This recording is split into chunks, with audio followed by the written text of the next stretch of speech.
শ্রীমদ্ ভগবদ গীতার ওপরে যে আলোচনা আমি বেশ কিছুকাল যাবৎ রেখে চলেছি সকলের কাছে একটু পৌঁছে দেওয়ার জন্য গীতার অনুভব, আমি জানি না কতটুকু সার্থক হতে পেরেছি আমার এই বক্তব্য প্রকাশে। তবু আমার এই প্রয়াস একান্তভাবে শ্রীমদ্ ভগবদ গীতার একটু প্রচারের উদ্দেশ্যেই, অর্থাৎ গীতার যে প্রচার হারিয়ে যাচ্ছে আমাদের সমাজ থেকে, আমাদের দৈনন্দিন জীবন থেকে। আমরা বড্ড বেশি সংসার করে ফেলেছি, সংসারী হয়ে পড়েছি, সংসার করে ফেলেছি অনেক জটিল। এই জায়গাটার থেকে আমাদের যে একটু সরে আসা দরকার, এটা কিন্তু আমরা কেউ ভাবি না কখনো। দৈনন্দিন জীবনের টানা পড়েনে সকাল হয়, আবার সন্ধে হয়ে আসে, আবার সকাল হয়, আমরা কিন্তু একটু সময় করে উঠতে পারি না যে আমাদের ভারতবর্ষের এই মহান গ্রন্থটিকে আমরা একটু মনে প্রাণে অনুভব করব, একটু আত্মস্থ হব গীতার ভাষায়, গীতার বোধে, গীতার চেতনায়। সেই জায়গাটা কিন্তু আমাদের হয়ে ওঠে না।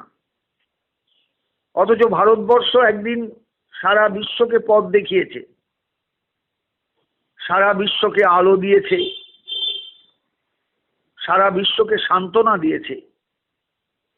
অথচ আজকে আমরা বড় হীনবল, বড় ক্লান্ত, যেন আমাদের সম্পদ আছে কিন্তু সেই সম্পদে যেন আমাদের অধিকার নেই, এরকম একটা জায়গা। সেই কারণেই জীবনের সায়াহ্নবেলায় এসে আর সুযোগ তৈরি হওয়াতে আমি একটু মানুষের কাছে যাওয়ার চেষ্টা করছি, যারা ভারতের ভবিষ্যতের নাগরিক, ভবিষ্যতের ভার যাদের হাতে অর্পিত হবে, হয়েছেও বা, তাদের কাছে একটু গীতাকে তুলে ধরতে। গত দুদিনের আলোচনায় যারা ছিলেন, যারা শুনেছেন, তারা ঠিক অনুভব করেছেন আশা করি, যে আমার একদিনের আলোচনাতেই, 41 মিনিটের আলোচনাতেই আমি চেষ্টা করেছিলাম শ্রীমদ্ ভগবদ গীতা এবং শ্রীমদ্ ভাগবতকে একটা জায়গায় আসতে বোঝাতে, এই দুটো গ্রন্থের একটা আলোচনা রাখতে, যাতে মানুষ অন্তত বুঝতে পারেন গীতাটাকে আগে বোঝা দরকার, তারপরে ভাগবতে প্রবেশ। গীতাকে বাদ দিয়ে ভাগবতে প্রবেশ নয়। গীতার প্রয়োজনীয়তাটা কোন জায়গায় সেটা বোঝাবার আমি চেষ্টা করেছিলাম। দ্বিতীয় দিন অন্য আলোচনায় যাব বলে, বা আজকে যে আলোচনায় যাব সেই আলোচনায় যাব বলে আমি বসেছিলাম, কিন্তু পারলাম না। দেখলাম শ্রীমদ্ ভগবদ গীতা আমাকে পুনরায় তার পূর্বের আলোচনাতেই ফিরিয়ে আনলেন এবং আরেকটু ডিটেলসে নিয়ে গেলেন আমাকে, একটু বিস্তৃতভাবে। আমি জানি না দ্বিতীয় দিনের আলোচনাকে গ্রহণ করে প্রথম দিনের আলোচনাকে যারা গ্রহণ করেছেন তারা কতটা উপকৃত হলেন, কতটা অনুভবে ঋদ্ধ হলেন, এটা আমার জানার ইচ্ছা রইল। আজকে আমি যে আলোচনায় যাচ্ছি সে আলোচনাটা হলো গীতার উদারতা। প্রকৃত ধর্মগ্রন্থ হিসাবে গীতা যে কত উদার,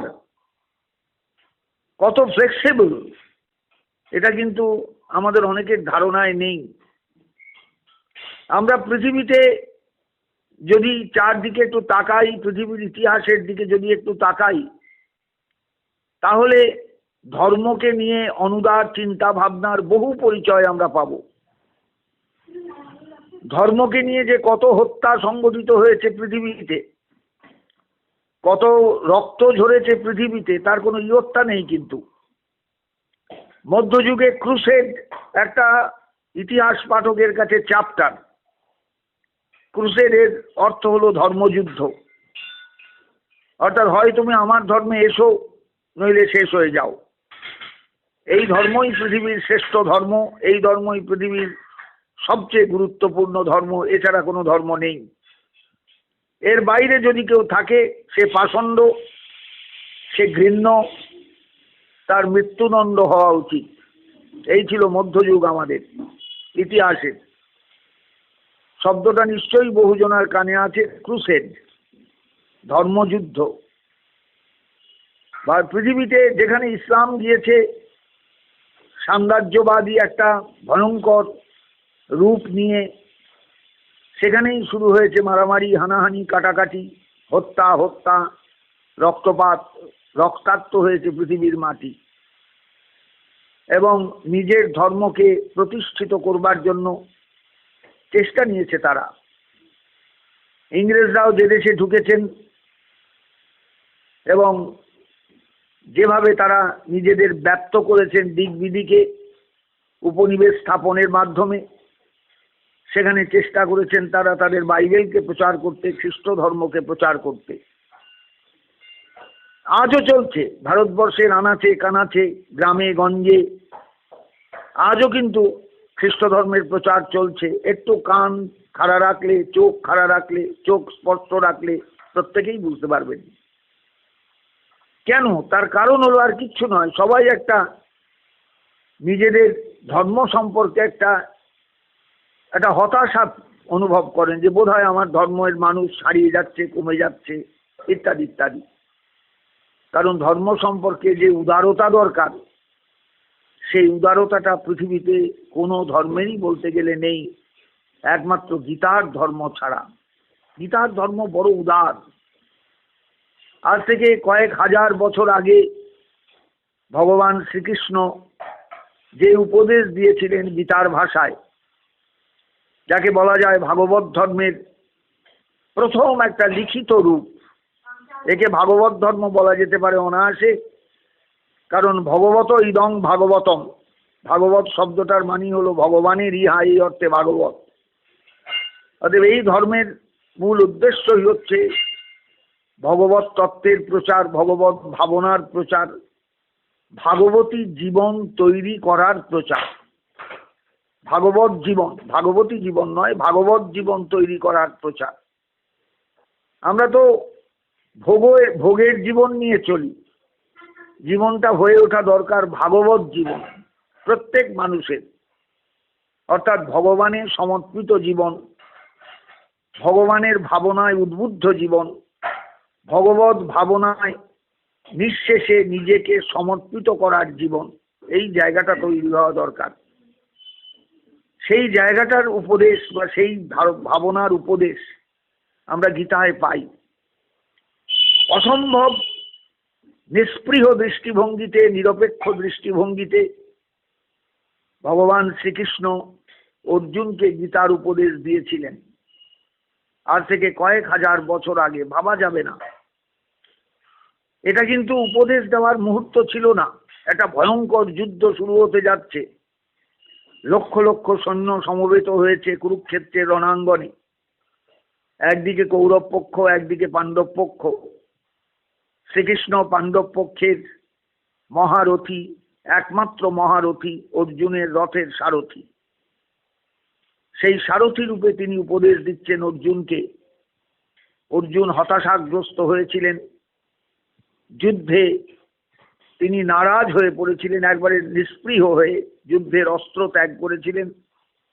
এরকম বর্ণনা গীতাতে আমরা পাবো যখন অদূর ভবিষ্যতে আমরা গীতার শ্লোকের আলোচনায় যাব। একদম একদম সম্পূর্ণ নিজেকে ছেড়ে দিয়েছিলেন যে না, আমি যুদ্ধ করব না কৃষ্ণ, আমি যুদ্ধ করব না। এইরকম হতোদ্যম একটি কর্মীকে কর্মে উদ্বুদ্ধ করেছিলেন শ্রীকৃষ্ণ তার গীতার উপদেশ দিয়ে। ভাগবত ধর্ম বলে একটা শব্দ আছে বৈষ্ণব জগতে। এই ধর্মের সৃষ্টি বেদোক্ত ধর্মের পরবর্তী যুগে, এবং এই ভাগবত ধর্মের প্রকৃত প্রকাশ কিন্তু শ্রীমদ্ ভগবত গীতায় আমার ধারণা। তার আগেও যে ভাগবত ধর্মের গ্রন্থ ছিল না তা নয়, হয়তো ছিল, কিন্তু তখন তো আর আজকের মতন ছাপাখানা ছিল না, কাগজ ছিল না, কালি ছিল না। কাছাকাছি সেই গ্রন্থের হদিশ হয়তো আমরা আর পাইনি, কিন্তু গীতার থেকেই আমরা প্রথম পেলাম ভাগবত ধর্মের একটা নিটোল উপদেশ। এই ভাগবত ধর্মের উপদেশ যার মুখ থেকে বেরুলো তিনি কিন্তু ভারতবর্ষের মানুষের কাছে উপাস্য তত্ত্বরূপে আজও পরিচিত। তিনি বাসুদেব। বাসুদেব পরা বেদা, বাসুদেব পরা মখা, বাসুদেব পরা যোগা, বাসুদেব পরা ক্রিয়া, বাসুদেব পরং জ্ঞানং, বাসুদেব পরং তপ, বাসুদেব পরো ধর্ম, বাসুদেব পরাগতি। এই চারটে পংক্তি শ্রীমদ ভাগবতের, এই শ্লোকটা ভাগবতের। আমরা সত্যযুগের নাম পাই, যে নাম সত্যযুগের তারক ব্রহ্ম নাম, নারায়ণ পরা বেদা, নারায়ণ পরাক্ষরা, নারায়ণ পরা মুক্তি, নারায়ণ পরাগতি। কিন্তু বাসুদেব পরা বেদা, বাসুদেব পরামখা এটা ভাগবতের শ্লোক রূপে কিন্তু আছে।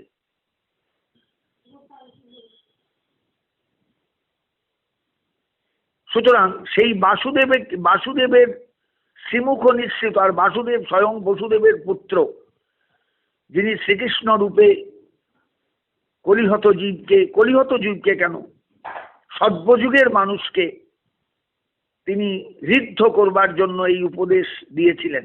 অর্জুনকে শুধু উদ্যমী করে তুলবার জন্য নয়, যুদ্ধের জন্য প্রস্তুত করবার জন্য নয়, তিনি উপদেশ দিয়েছিলেন কলিহত জীবকে তথা সর্বযুগের জীবকে উদ্বুদ্ধ করবার জন্য, কর্মে উদ্বুদ্ধ করবার জন্য। তাই গীতা পরবর্তী যুগে, পরবর্তীকালে, কুরুক্ষেত্রের যুদ্ধের পরবর্তীকালে সারা ভারতবর্ষের তথা বিশ্বের মানুষের কাছে আলোচনার বস্তু হয়ে গেছে। এবং এই আলোচনাটা কিন্তু সাধারণ আলোচনা নয়।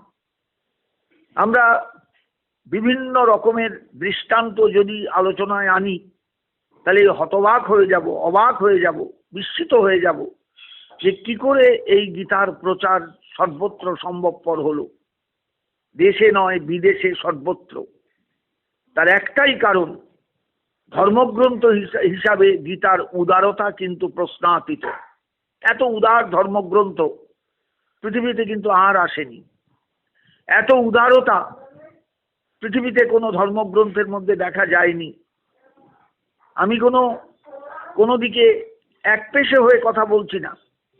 যারা গীতা আলোচনা করবেন, যারা গীতার সঙ্গে একান্তভাবে নিবিষ্টভাবে মিশবেন, তারা কিন্তু বলতে বাধ্য হবেন যে গীতার আলোচনা কিন্তু অসাধারণ অসাধারণ অসাধারণ। তার একটা দিক চিন্তা করলে সবাই স্তম্ভিত হয়ে যাবেন, গীতা সকলের গ্রন্থ। গীতা কিন্তু কোনো বিশেষ একদল মানুষের, কোনো ভৌগোলিক সীমারেখার দ্বারা বেষ্টিত কোনো স্থানের মানুষের গ্রন্থ নয়। এটা ভারতবর্ষের গ্রন্থ নয়, এটা পৃথিবীর মানুষের গ্রন্থ। পৃথিবীর যে কোনো জায়গার মানুষ, যে কোনো ভাষাভাষী মানুষ গীতাকে যদি অনুভব করে সে বলতে বাধ্য হবে এটা আমার গ্রন্থ। এই কথাগুলো আমার কথা, আমার মঙ্গলের কথা। আমি এই কথাগুলোকে যদি অনুসরণ করি আমি মঙ্গল লাভ করব জীবনে। এটাই হলো গীতার প্রকৃত পরিচয়। আর এটা সম্ভবপর হয়েছে ভগবান শ্রীকৃষ্ণের অসাধারণ উদার বাণীর জন্য, উদারতার জন্য। গীতার ভাষায় তিনি কিন্তু এই গ্রন্থটা বা এই উপদেশাবলী শুধু অর্জুনকে উদ্বুদ্ধ করার জন্য বলেছিলেন তা নয়। অর্জুন উপলক্ষ মাত্র ছিলেন। উপলক্ষ জগতের সমস্ত জীব, সেই যুগের মানুষ, সেই কালের মানুষ, পরবর্তী যুগের মানুষ, অদূর ভবিষ্যতের মানুষ, দূর ভবিষ্যতের মানুষ, অনাগত দিনের মানুষ, সকলের জন্য গীতা মূল্যবান। যে আজকে জন্মায়নি সেও ভবিষ্যতে গীতা পড়ে ঋদ্ধ হবে, গীতা পড়ে কৃতার্থ হবে। যে আজকে জন্মিয়েছে, সবেমাত্র তার জ্ঞানার্জন শুরু হয়েছে, সেও ঋদ্ধ হবে গীতার ভাষায় যদি সে অনুসরণ করতে পারে।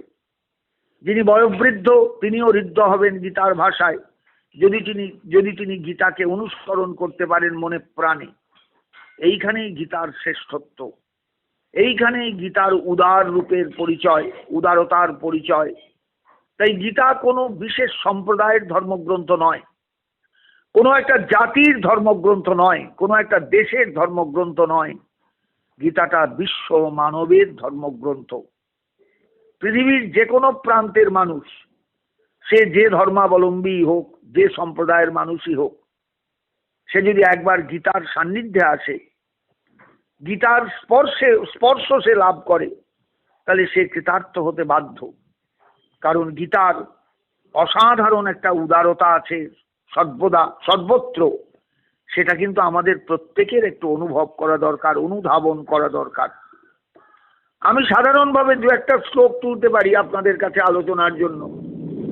গীতার ৪র্থ অধ্যায়ে 11 নম্বর শ্লোকে ভগবান বলছেন, যে যথামাং প্রপদ্যন্তে তাং তথৈব ভজাম্যহম মম বর্তানুবর্তন্তে মনুষ্যা পার্থ সর্বস। যে যাকে ভজনা করুক, যাকে ভজনা করুক, শিল নোড়া থেকে আরম্ভ করে যাকে সে ভজনা করুক, যে দেবতাকেই সে উপাসনা করুক, সে কিন্তু আমারই উপাসনা করে। আমি তাকে সেইভাবে দর্শন দিই, সেইভাবে তাকে কৃপা করি। যে যথা মাং প্রপদ্যন্তে তাং তথৈব ভজাম্যহম, আমার কাছে যে যেভাবে প্রপন্ন হয় আমি তাকে সেইভাবে ভজনা করি। সবাই কিন্তু আমার পথেই চলে, সবাই আমার পথেই চলে, মানে সবাই আমাকেই লক্ষ্য করে এগিয়ে চলে জীবনের পথে। এটাই হলো শ্লোকের মূল তাৎপর্য।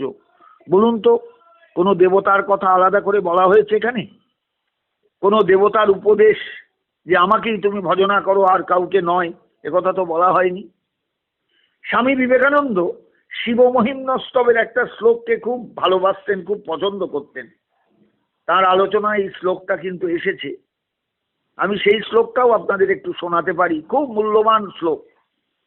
যাদের স্তব কবচমালা গ্রন্থ আছে গৃহে, বা স্তবমালা গ্রন্থ আছে গৃহে, তারা শিবমহিম্ন স্তবটা পড়ে দেখবেন যে শিবতত্ত্ব বিষ্ণুতত্ত্ব শুধু অভেদ নয়, শিবতত্ত্ব বিষ্ণুতত্ত্ব একেবারে অভিন্ন, এক এক এক।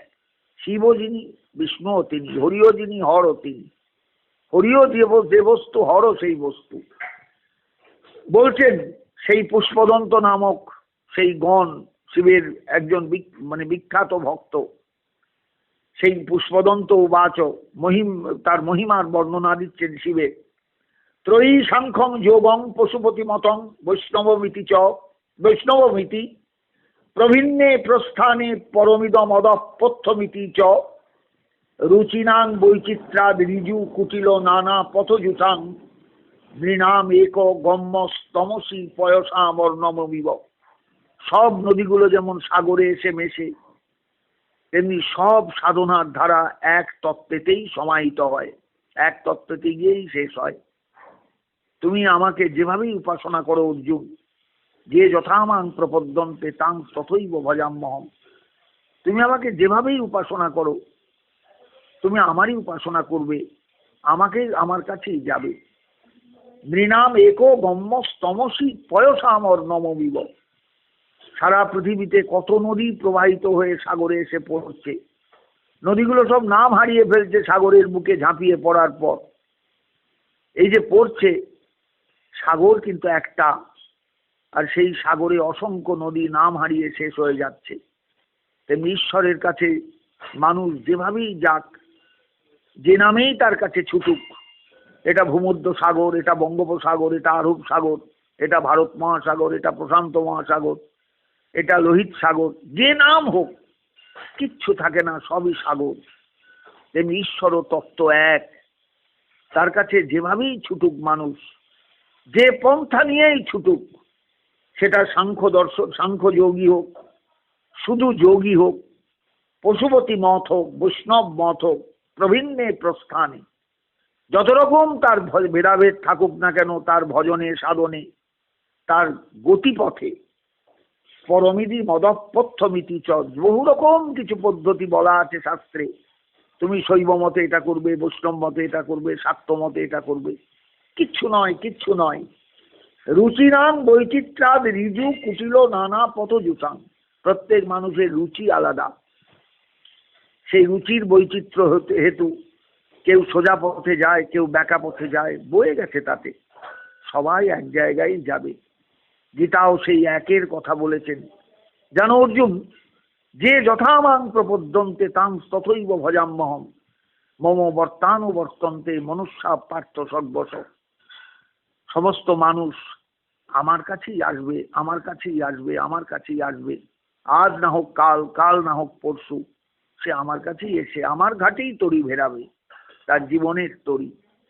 এই উদারতা কিন্তু পৃথিবীতে কোনো ধর্মমত দেখাতে পারেননি। এই উদারতা পৃথিবীতে কোনো ধর্মে দেখা যায়নি। বরং পৃথিবীতে বিভিন্ন ধর্মে শুধু দ্বন্দ্ব এসেছে, যুদ্ধ হয়েছে, রক্তাক্ত হয়েছে পৃথিবীর মাটি, লক্ষ লক্ষ কোটি কোটি মানুষ মারা গিয়েছে। আমরা এই ধর্মযুদ্ধগুলো দেখেছি পৃথিবীর ইতিহাসে প্রচুর। কিন্তু গীতা সে জাতীয় ধর্মযুদ্ধের কথা বলেননি যে আমি শ্রেষ্ঠ কথা বলছি, আমি শেষ কথা বলছি, তা নয়। আমি এক, তোমরা যে যেখানে থাকো, যেভাবে আমাকে ডাকো, আমি সাড়া দেবই। বলুন দেখিনি, গীতার এই অসাধারণত্ব আপনি কোন ধর্মগ্রন্থে পাবেন? গীতার এই অসাধারণই যে একটা মূর্তি, সেই মূর্তি আপনি কোথায় পাবেন? এই জন্য গীতাকে স্মরণ করা, গীতাকে আশ্রয় করে চলা, গীতাকে একান্তভাবে নিজের বলে গ্রহণ করা, গীতার ভাবের দ্বারা পরিচালিত হওয়ার চেষ্টা করা, গীতার ভাবনার দ্বারা নিজের জীবনকে তৈরি করা, গীতাকে আত্মস্থ করে তোলা, নিজের ভেতরে নিয়ে আসা, গীতার ভাবনায় নিজের পরিবারকে পরিশুদ্ধ করে তোলা, গীতার ভাবনায় সন্তান সন্ততিকে জাগ্রত করে তোলা, এটা আমাদের একান্ত কর্তব্য। আমরা পারছি না কিন্তু তা।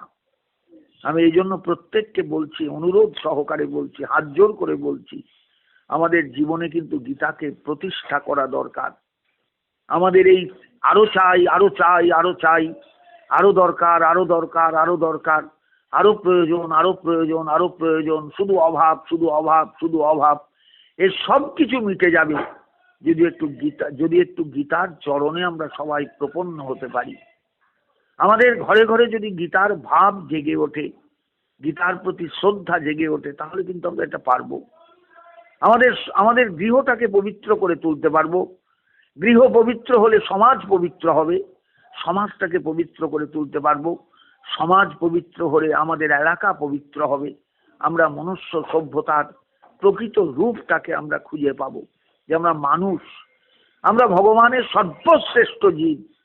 ভগবান এই মানুষকে চেয়েছিলেন এই রকম সৃষ্টি তার সামনে আসুক, যে আমাকে মালা গেঁথে সেই মালাটা আমার গলায় পরাবে, যে আমার জন্য পুষ্প চয়ন করবে, যে আমার জন্য তুলসী পাতার চয়ন করবে, আমার জন্য চন্দন ঘষবে, আমাকে ডেকে আমাকে সেবা দেবে, আমাকে ভালোবাসবে।